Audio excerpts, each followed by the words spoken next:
At VTT, enzymes have been harnessed to create nanofibrillated cellulose, or NFC.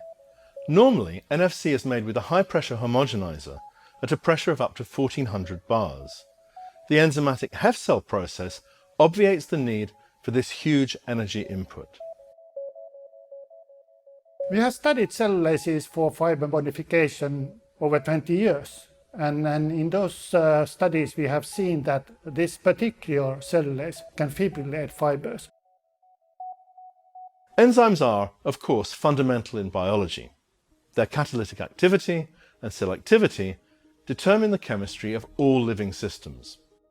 Without the degradative enzymes secreted by fungi, dead trees would remain intact for tens of thousands of years. Cellulases are produced by organisms that are widespread in the environment. HefCel is a new type of material.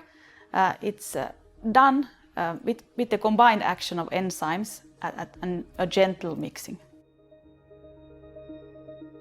The process has several advantages over traditional methods. The first thing is that the process is very simple, uses much less energy as the traditional process. And finally, the end product is in high solids content, which means that it's not anymore a hydrogel. It's more like a paste. The properties of the material are completely different. And these properties enable the use of the nanocellulose material in different applications that would not be possible with traditional grades.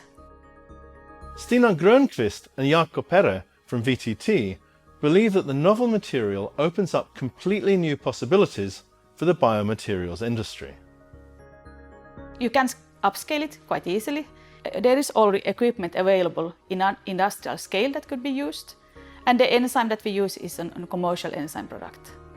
Traditional nanocelluloses are used in different types of packaging materials, like films, but it could also be used in coatings. And to be honest, at the moment, we don't even know all the possibilities for nanocellulose. One of the more surprising applications for this new material is as a flame retardant.